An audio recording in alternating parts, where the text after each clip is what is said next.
আপনারা জানেন যে বেশিরভাগ ক্ষেত্রেই মাদকের যারা ক্যারিয়ার আছে, যারা বাহক আছে, তারা ধরা পড়ে থাকে। তো আমাদের উদ্দেশ্য ছিল এবার আমরা যারা ক্যারিয়ার আছে তারা না, মূল যারা এই মাদক ব্যবসায়ী, যারা এখানে অর্থ যোগান দেয় এবং যারা বড় পরিসরে ব্যবসাটা পরিচালনা করে, আমরা তাদেরকে গ্রেপ্তার করব। তো এর ধারাবাহিকতায় আমাদের কাছে তথ্য আসে। আমি যে স্থানের কথা বললাম, শ্যামপুর কদমতলী থানাধীন শ্যামপুর এলাকার ভাঙারি বাড়ির দক্ষিণ পাশে একটি বড় মাদকের সিন্ডিকেট আছে এবং এই মাদক নিয়ন্ত্রণ করতে যেয়ে এখানে যারা মাদক কারবারি আছে তারা অস্ত্রের ব্যবহার করে থাকে।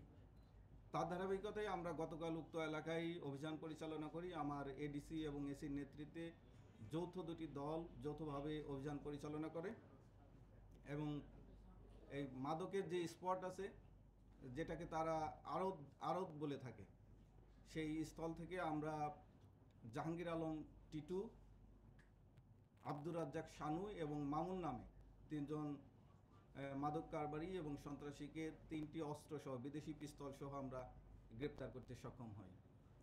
আমরা টিটুর নিকট থেকে একটি বিদেশি পিস্তল, 8 রাউন্ড ম্যাগাজিন ভর্তি 8 রাউন্ড গুলি, আব্দুর রাজ্জাক শানুর নিকট থেকে একটি বিদেশি পিস্তল এবং 8 রাউন্ড গুলিসহ ম্যাগাজিন, এবং মামুনের নিকট থেকে একটি বিদেশি পিস্তল এবং 40 রাউন্ড গুলি উদ্ধার করতে সক্ষম হয়।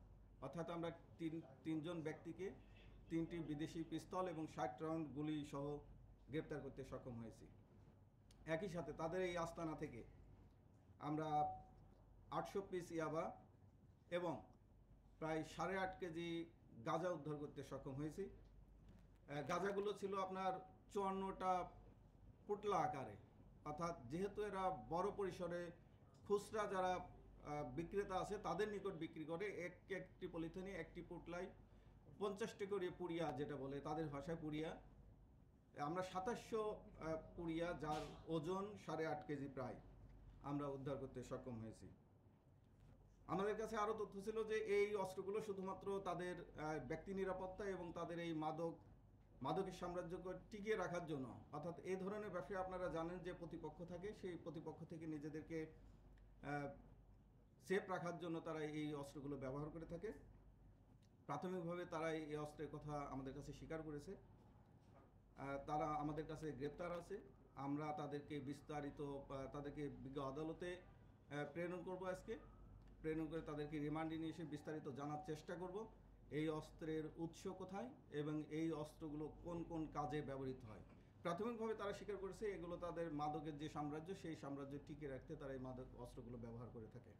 আপনারা জানেন যে এই ধরনের অবৈধ অস্ত্র শুধুমাত্র এই একটি ক্ষেত্রেই নয়, বিভিন্ন ক্ষেত্রে ব্যবহার হয়ে থাকে।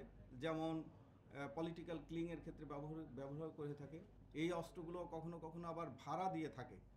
তো এই অস্ত্রগুলো কোন কোন কাজে আর ব্যবহৃত হয়, আপনারা জানেন সামনে জাতীয় সংসদ নির্বাচন আছে, সেই মানে রাজনৈতিক কোনো স্থিতিশীলতার ক্ষেত্রে এই অস্ত্রগুলো ব্যবহার হয়ে থাকে কিনা, এবং এই উক্ত এলাকায় আর কোন কোন মাদকের সাম্রাজ্য আছে বা মাদক ব্যবসায়ী আছে, আর কারো কারো কাছে অস্ত্রগুলো আছে, আমরা তাদেরকে রিমান্ডে এনে জিজ্ঞাসাবাদে বিস্তারিত তথ্য উদ্ঘাটনের জন্য আমরা চেষ্টা করব।